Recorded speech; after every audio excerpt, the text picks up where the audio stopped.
YouTube, how's it going? Welcome back to Paul's Wrath. My name is JD, and today we're going to do our playthrough of Pokémon Crystal in order the Pokédex by doing an optimized playthrough of Pokémon playthrough 2 weeks ago. This Pokémon did decently well, but it could definitely do a lot better, and that's the whole point of my optimized playthroughs. We take a first playthrough, kind of diagnose and dissect what went wrong and what we can do better, and then we put all that together, formulate a plan, and then put the best representation of a Pokémon. Every Pokémon is someone's favorite Pokémon, so I always like to do my best to showcase how good they can be in a playthrough. And today that Pokemon is Sneasel. Sneasel Pleasel. Like I said, the first run wasn't bad, but this run's going to be significantly better. The stats of this Pokemon are as follows. HP is 55, Attack is 95, Defense is 55, Special Attack is 35, Special Defense is 75, and Speed is 115. This Pokemon doesn't synergize. I said this in the first video, I'm going to reiterate. This Pokemon is a Dark Ice type. In Generation 2, Dark and Ice type moves are all special, which means we go off our lower attacking stat, which are special attacking stat. Our physical attacking stat is very good with this Pokemon, but none of the moves that are Dark or Ice type go off our attack stat. So we got to use moves that aren't stab. They're still decent moves, and this Pokemon is still pretty decent. But I reckon that in Generation 4, when they have the physical special split, that this Pokemon really gets really good. Because I'm sure there's like an Ice Punch that's actually physical, or there's like Ice Fang or something like that. And in Dark moves, there's probably some Dark move that's physical that goes off for physical attacking stats. This Pokemon can probably get pretty good. But today, we're playing through with Sneasel, optimized, and let's go ahead and dive into this. First battle of the game is against our rival. Rival's name is Triple Question Mark. We gave him a Cyndaquil. We are Ice type. It is Fire type. Makes sense.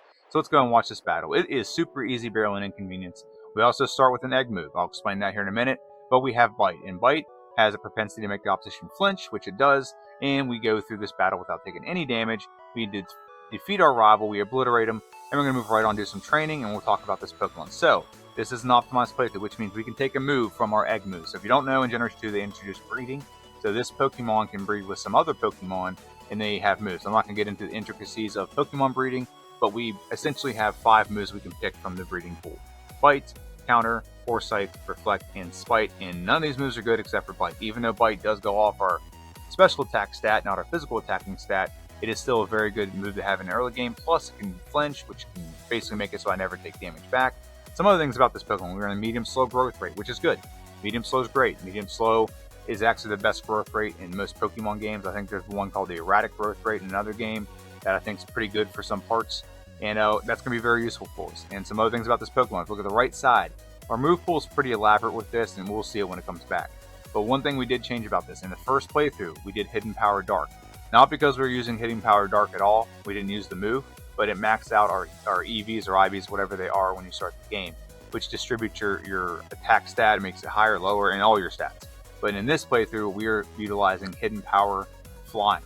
Hidden Power Flying solves a lot of problems with this Pokemon. This Pokemon had some really big issues with Chuck.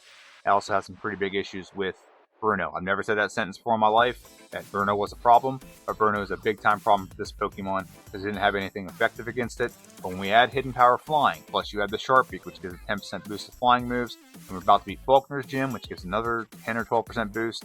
All those things add up to Hidden Power Flying, solving a lot of problems. We also had another move we did not utilize in the first playthrough that I'm utilizing in this one. But let's dive into the battle against Faulkner. He is a flying gym leader, and he leads out with a Pidgey.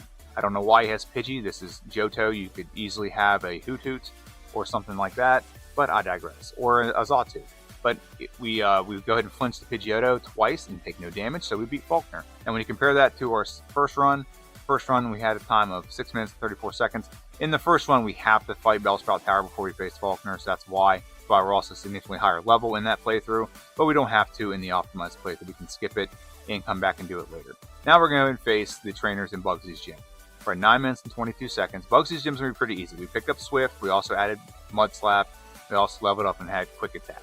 So this moveset's rounding out pretty early with this. We have some diversity. We have Bite, which is a stab move, but it goes off our special attack stat, so use it as needed. Swift, very good move. It's physical, and also we get a boost because we picked up the Pink Bow. Don't know if you know this, but you can backtrack and go talk to Tuscany of Tuesday, and she will give you the Pink Bow. You can do that long before, I think it's the Radio Tower in Goldenrod City. You can get it there as well after you've beaten the Team Rocket, but you can do it way sooner if you just backtrack. And then Mud Slap is a move. It's not great, but it actually is great to handle some problems that we have. So here we go. We're going to go ahead and face Bugsy. Bugsy is really not a problem. And honestly, this Pokemon looks like a Pokemon that would be a Pokemon that would utilize Swords Dance in the future. I don't know if that's the case, but it looks like a Pokemon that would do that. We bite the Kakuna, and now we have the Scyther. We level up, and Scyther is going to go down. Looks like to about 3 bites, and it does very little damage to us. So we beat Bugsy, the bug specialist, and we've gained about 2.5 minutes on the time. Now we're going to catch up on the time and tie up here, because we do a couple extra things with this playthrough that we didn't do in the first playthrough. For example, in the first playthrough, we didn't have to go get Hidden Power, because we didn't use Hidden Power. We didn't use that move at all. In this one, we have to, so it does add some time having to do that. But now we're facing our second rival. To me, this is the most difficult rival battle in the game, but we have an expert move for Ghastly. We don't have a great move for Q-Lava. However, we can make this Pokemon miss by going for its accuracy, but we actually outpace it. We're 4 levels higher, so we 2-shot, and then Zubat should be a 1-shot with Swift. Very good. We beat our rival, and we're going to progress right onto the forest where we pick up a move, and it's going to help us. It's going to upgrade our move pool. Instead of having Quick Attack or Swift at just 60 or 40, this will be 70, plus it can make it flinch, and it's a flinching move that's also going to offer better attack stat. So that's the benefit of adding Headbutt at this point in the game. Now we did just pick up Dig there, and Dig doesn't really have as much use in this playthrough as I think I might have done in the first playthrough, but it will have a niche use. So we're going to face this trainer here, and we actually face this other trainer, so you're going to see that as well. Snubble comes out. Headbutt is a 1-shot on the Snubble. Critical hit. Obliterate this trainer here, and we miss our mark, and we end up facing this girl with a whole bunch of Jigglypuffs. Not too big a deal, but that does add a little bit of time. That's the thing about Generation 2, is you really can't optimize the time on this because there's so many spinners. There's times I go through, like I'm about to go through spinner hell here, leaving, actually I already did that, but I'm about to go through it again, and you can just face a whole bunch of trainers that you don't want to face. Now we're facing Whitney, and we're going to 2-shot the Clefairy. We did flinch the Clefairy, so we take nothing from Metronome, and now Miltank comes out, and it's going to be a 3-shot. Rollout does nothing. We 3-shot. Very easy win over Whitney. And as you can see, we've gained about 4 minutes on Whitney's time. Not quite 4 minutes, but just about 4 minutes on Whitney's time from the first playthrough. And like I said, we're about to close that gap because we have some errands we have to run for this playthrough. But we're going to leave here. Very fun, very exciting that we got this done in 15 minutes. It's actually a great time. So as we progress, we're going to go ahead and face Sudowoodo, the rock tree thing. And he will be the last thing before we go ahead and go get some other moves. So we're going to go ahead and go for Bite on the Sudowoodo. It's a special attack, so it's doing decent damage. We get the knockout, get the win, and progress right on to the Lake of Rage, where we got to go pick up Hidden Power Flying. We did not have to do this in the first playthrough. Like I said, we didn't use Hidden Power. We didn't use Dark moves because I'm like, they're kind of pointless. They're not going to have an in-game use, so why even pick it up when I have Bite, and then eventually I had Feint Attack. So we pick up Hidden Power Flying, and now we're facing the Komodo Girls. This is the time in every video where I like to ask everyone, please make sure you like. Liking makes the algorithm go and gets out to more people that have similar interests. If you comment, it does the same thing, but like almost times 4. It's like, it's like using Sword Stance and upping your stats. This ups the algorithm's, engagement and getting it out to more people. And then the last thing is, please make sure you subscribe. I've had a lot of subscribers gained over the last couple weeks. I think since my last video that aired last week, we're up to 683 subscribers. We had 667, I think, in that video. So we've gained a lot, and I really appreciate it. And the last thing, if you can share this to people that are like-minded like you and would enjoy a video, who maybe have a friend whose favorite Pokemon Sneasel and they want to see how well it does in Generation 2 whenever it's optimized. You don't get to see a lot of those because I do egg moves and things like that. But here we go. We're going to dive into our next battle of the game, and that's our rival. Another move that we added that we don't use in the first playthrough is the move Surf. Surf really, you'd think it wouldn't work because we have low special attack, but it actually is very effective against a lot of Pokemon. And here's how low our special attack stat is. We are 7 levels higher. We use a super effective move, and it didn't knock out Q-Lava. It is what it is, but we still get a 2-hit knockout, and he doesn't do a lot of damage to us. We knock out the Magnemite with Mud Slap, and then Headbutt on the Zubat. Very good. Very easy win over our rival. We're going to fall through the floor, and we're going to show up right in front of Morty. Morty, it's a Pokemon. Oh, it's a Sneasel, Morty. And Morty's going to come out with his Ghost Pokemon. We have a huge advantage in this because we are a Dark type. We have a very effective move in Bite, even though it's not going off our higher attacking stat. Gengar comes out, we get a flinch. It's a 2-shot, and then Haunter and Haunter are going to go down very easy. They're not very complicated. We are a little bit over level for this battle. It is what it is. We have to take on as many trainers as we could at this point in the game. We level up. We're not going to learn Fury Swipes. Fury Swipes is horrible, and we're going to leave here after we look at the time. Now, here's why I said the time was going to catch up. We've caught up. It's only a 20-second difference between our first playthrough and this one. We will gain back some time. Don't you fret, but it's going to happen. And now we go into the gym that we are just going to obliterate with Hidden Power. This is where Hidden Power really shines. Hidden Power makes it so every Pokemon in here is a 1-shot except for one. I don't know if it'd be a 1-shot if we didn't have the Sharp Beak. I'm actually a little curious about those ranges. However, I still think we would obliterate this gym. And like I said, Hidden Power Flying goes off our physical attacking stat, not our special attacking stat. So we absolutely just obliterate this gym, except for one Pokemon in this gym. Now one Pokemon gets us. This Pokemon trainer, Chucky, he only has 2 Pokemon. I don't know why he only has 2 Pokemon. He should have more. He is a gym after... In my opinion, you should always progress the number of Pokemon as you progress through the game. That's what gym leader should have. So the first gym leader had 2, second gym leader had 3, third gym leader had 2, fourth gym leader was Morty. He had 4 Pokemon, and now this is the 5th gym leader. He has 2. Doesn't make sense. It should be gradually progressing. So you have it should be progressively getting harder, and you have to last longer in battles. But here we go, facing Chucky Boy, and it's a good thing I saved right there, because Chucky Boy gets us right here. We are weak to fighting type. Okay, so fighting type moves are going to do super effective damage against us. We one-shot the Primate. That was never in doubt in my opinion. But now we're going to go for Headbutt, and we would not one-shot with Hidden Power Flying. That's the thing. That's why I went for Headbutt. I was hoping to get a flinch. So if we get one-shot by Dynamic Punch, take our first reset of the game, and we're going to try this again. Poliwrath's my favorite Pokemon, so I'm not going to be too mad about Poliwrath knocking us out. But I do want to beat old Chucky Boy. I don't like him. I don't like his mustache. We beat Chucky Boy, and like I said, we've actually lost time because of that loss, but it is what it is. We're going to gain back some time. I'm not worried about that. The whole goal of this playthrough is to have a significant in-game time compared to the first playthrough. And now we're facing Gyarados. Red Gyarados, all hulked out. And we're going to go for Headbutt on the Gyarados. Yeah, Headbutt. And we should get another Headbutt. And Bite does nothing to us. We knock out the Gyarados. And now we're going to move right on and talk to this guy with the cape and go face Price. Price is the Ice Specialist. Ice Gym Leader, I should say. And we're going to face this one trainer in his gym. We don't really need to face anyone in here. This gym is actually pretty easy. He doesn't have anything great against us. And we beat him. We actually get a boost to our ice moves if we use any. But at this point in the game, we're not using any ice moves because it's not going off our higher attacking stat. Knock out the Cloyster, and now we have one Pokemon left. That is Shelter. Shelter is going to go down to 1 Headbutt. Very good. And now we're going to go ahead and zip, zip, zip, zip, zip. We're going to save. And now we're going to go and zip and face Price. The old man Price. Price with the cane. Price the Ice Specialist. Seal comes out. We're going to go for Headbutt on the Seal. Knock out the Seal. Very good. Dugong comes out. Dugong gong gong. It's going to be a Headbutt. It's going to be a 2-shot. He headbutts us back. Does nothing to us. And now we have one Pokemon left. And that is the Holoswan Surf. Not a 1-shot. Super effective move, but we get a 2-hit. Knock it out. We beat Price. Pretty easy. Super easy, barely inconvenience. And now we've gained back some time. We're 40-some seconds faster than the original playthrough. And now we're going to go ahead and leave here. And we gotta go face one more gym leader before we start having that dreaded Goldenrod. I actually didn't showcase this before. I've never done it before because I've never used it. But we picked up the Mystic Water here because Surf is going to be our go-to move to solve the problem with Jasmine. She comes out with a Magnemite. We still have Mud Slap. 1 shot with Mud Slap, that's not a problem. Here's the problem. Steelix has a super effective move against us. And it does a lot of damage if it hits, but she doesn't hit. Surf, it's almost a 1-shot, but it's a 2-shot. So to solve that problem, and Magnemite comes out, that we knock out the Magnemite, we do. We take no damage dealing with Jasmine. We actually took a reset or 2 against her in the first playthrough. And now, like I said, we're gaining back some time. Got a minute and, 30 seconds roughly gained on that time. And now we're going to face our second to last rival battle, the penultimate rival battle of the game, I should say. And he's going to lead out with a Golbat. Don't have a great move for Golbat, but we'll go for Headbutt. At this point in the game, if we would have added Ice Punch, it would probably made this a 1-shot. But we'd have to get rid of something else, so I didn't want to do that. Dig on the Q Lava. It's a 1-shot, very good. Dig's actually effective against 3 Pokemon on this team, so that's why keeping Dig and Mud Slap was pretty good. Really irritates me this Pokemon does not get Earthquake, even though it gets the other 2 ground moves that you get via TM. Earthquake would have been pretty useful in the Elite Four, but I digress. And then Haunter comes out. It's our final Pokemon we have to deal with. Dig. It's a 1-shot. Very good. Knock out Haunter. Beat our rival.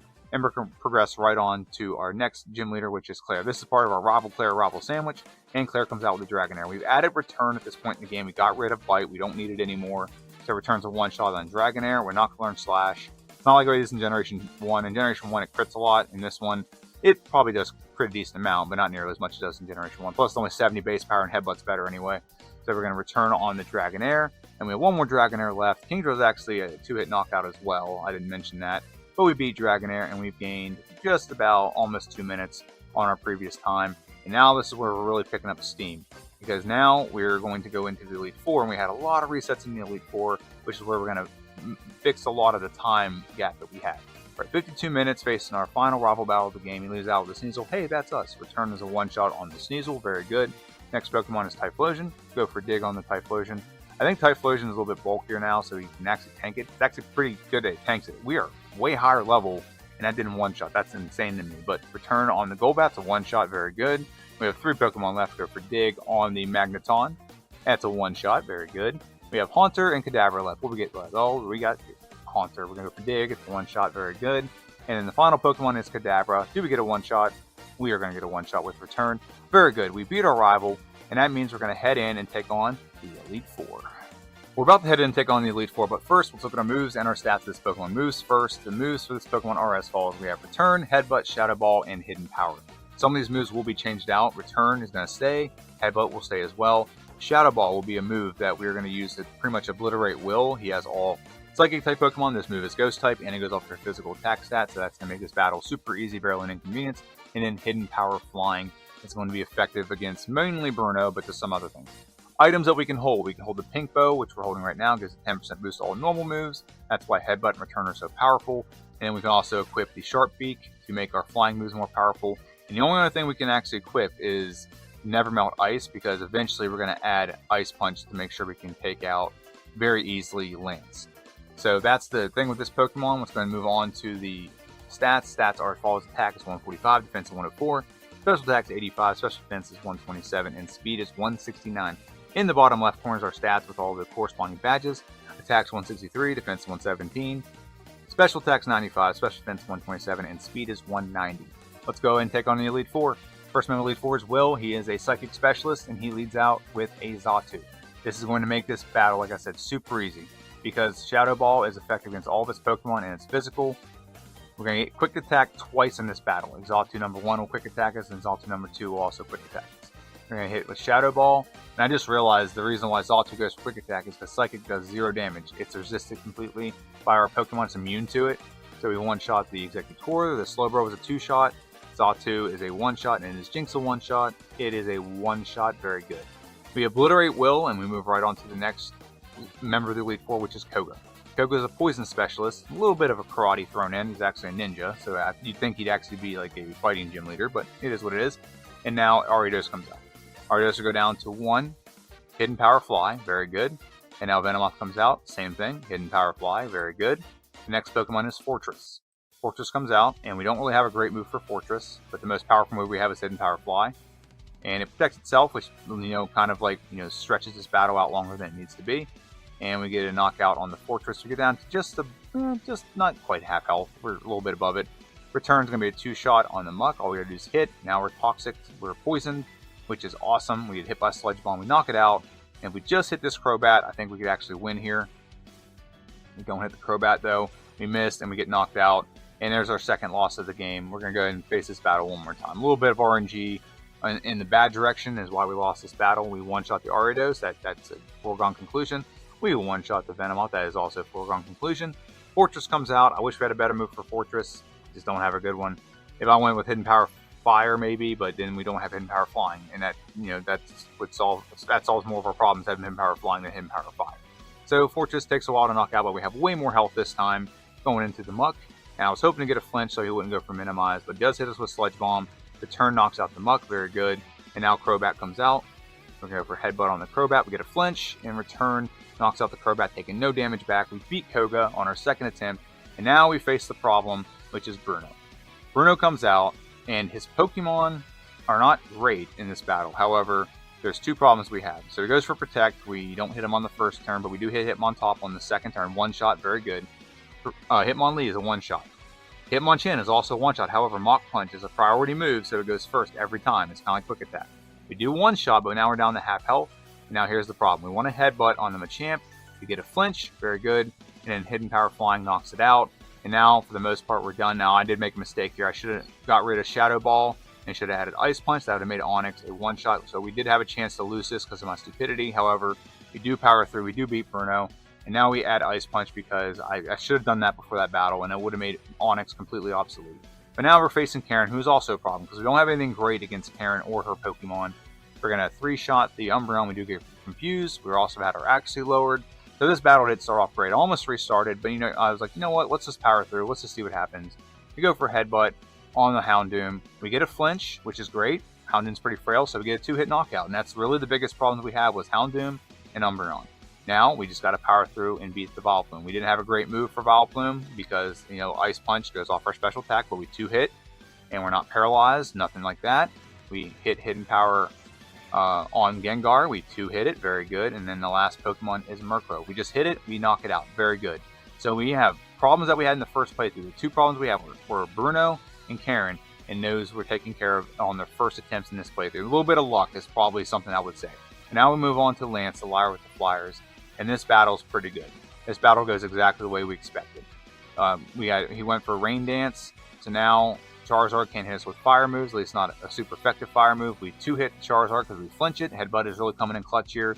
And now we just got spam Ice Punch. Ice Punch one-shots Aerodactyl, very good. We level up. We don't really need the move that we're about to level up and get. Beat Up is a garbage move, so we're not going to use it.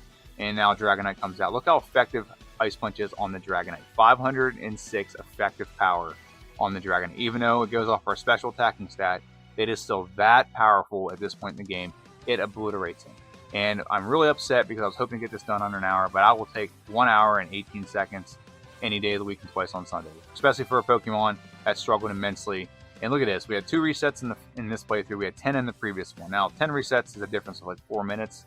I really think I could get this under that, but I'm not going to play a third. I might play a third playthrough in the future if it's requested, so I might do that.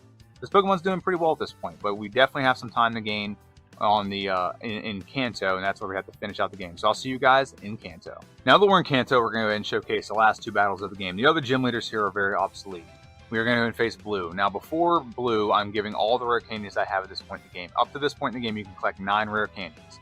So I'm giving them here. The reason why is in the last playthrough, we had probably about 10 resets, easily 10 resets on Blue because we just weren't hitting ranges. And then I gave my rare candies, and these were just, first try victories. So that's what we're going to do here. We just gave our rare candies. We're up to level 74. That should make this a very easy battle, but you just never know. So let's go ahead and watch. That brings out Blue. Blue has a Pidgeot as his first Pokemon. We have Ice Beam. We've added that move. Ice Beam makes Pidgeot a one-shot. It was not a one-shot if we didn't give our rare candies. That's the thing. And that leaves us susceptible to just about anything. So we're going to 2-shot the Arcanine. Arcanine likes to go for healing, and that's kind of a problem right now because he's just wasting time. But he's always the Pokemon that, for some reason, Blue likes to heal. He doesn't do that with all of his Pokemon. We're going to go for Ice Beam on the Rhydon. Very good.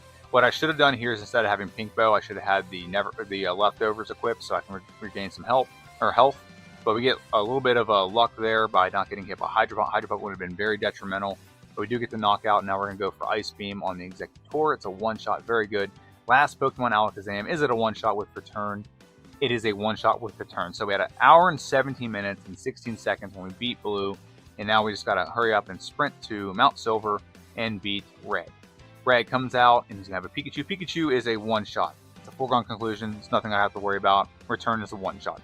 Now, Charizard is the problem here. So we have to get by the Charizard. He has a Flint Fire move. It's going to do easily a lot of damage to us. It's a 2-shot. And unless we get flinches, we're going to get knocked out. And we really don't want to get hit at all. I'd like to not get hit at all. We do have the leftovers to recover some health, but I prefer not to get hit at all by the Charizard. So what we're fishing for is a flinch on Headbutt on at least the first one. I think maybe Return can get the knockout on the second hit, but we're getting knocked out. So there's 2 resets already to Red. Pikachu comes out. Pikachu's a one-shot. He's not a problem. The only problem here really is the Charizard. Charizard is the only Pokemon. Now, you're probably looking at my moveset and say, hey, Dynamic Punch, why don't you use that? Dynamic Punch is 50% accurate, and I'd rather not even attempt to miss on this Pokemon. I just want to get a Headbutt. If we just get 1 Headbutt, maybe 2, this battle will be completely easy. It won't even be a problem at all. Super easy. It'll be barely an inconvenience. Now, Headbutt, we don't get a flinch. And for a move that's supposed to flinch a lot, now we get a burn here. Now, I think this is where we actually get the correct playthrough, the correct outcome. Return, one-shot on the Pikachu, very good. Charizard comes out.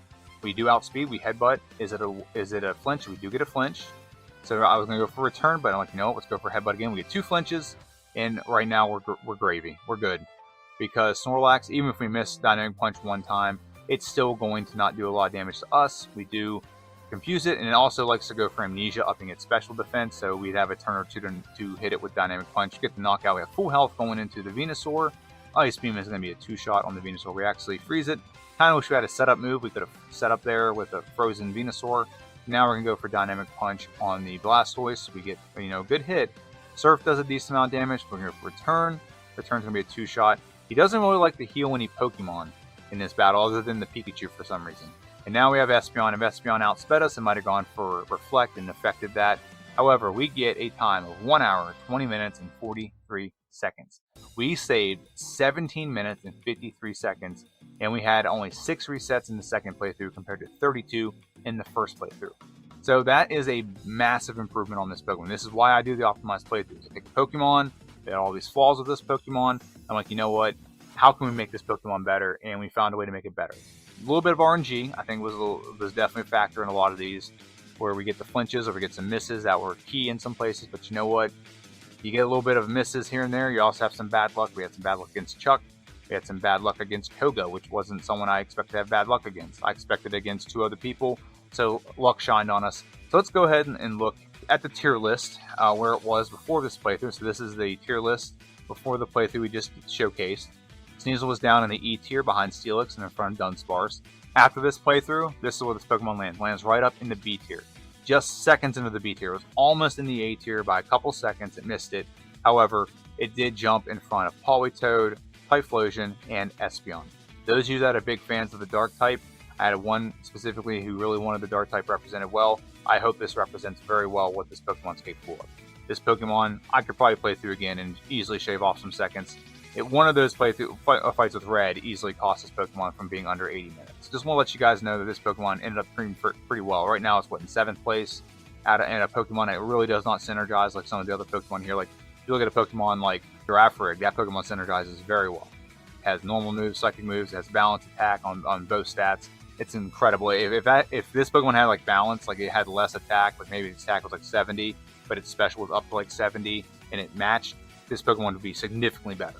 But I digress when it comes to that. So let me just think about Sneasel, and here's 2 things I want to let you know. We have a video coming out this Friday. We are starting the Psychic type challenge at Generation 1 for who the best Psychic type is. I think we all know who the best Psychic type Pokemon is in Generation 1. However, I do got to play through, make sure they're done, and see how good we can make these Pokemon. On Friday, we were playing through with Mewtwo. Mewtwo will play by the same rules as everyone else. I did have a playthrough I did around Christmas where I played through and just kind of skipped everything. We will do that again in the optimized version of Mewtwo, but in the first playthrough we have rules. We have to face the rival. We have to go towards Victory Road. You have to go through Pokemon Tower, etc. Or I'm sorry, you have to use the Silph Scope. You can't use the Pokédoll to get through Pokemon Tower. So a couple things there. And next week we have our next Pokemon we're going to play through, and that is Ursaring. We're going to start out as Teddy Ursa, and we're going to evolve into Ursaring. And then the following week we have the optimized version of this playthrough. So hope you guys enjoy that. I hope you're excited for what's coming up on this channel. I'm excited. We have this Pokemon. We have so many Pokemon coming up on this list. The next Pokemon after that is not really a Pokemon I'm excited about because it's not a good Pokemon, but I am excited just to do a playthrough and see what happens. Slugma / Macargo. We have Swinub and Impala-Swan. We have Corsola. We have Ramarade. And Octillery. We have Delibird. We have Mantine. We have Skarmory. We have Houndour and Houndoom. Kingdra. Phanpy. Dunfran. So a lot of Pokemon, Porygon 2, Stantler, Smeagol, a lot of Pokemon coming up. A lot of fun Pokemon I've never used before in a playthrough. So I'm extremely excited for what's coming up on this channel for Pokemon Crystal. I'm also excited for what's coming up for Pokemon Blue. Without further ado, let me know what you think in the comment section down below. Please like, please subscribe, please comment, please share to your friends. It all helps out the channel. We got some good momentum. Let's keep that going. Have a good one. I'll see you guys next time.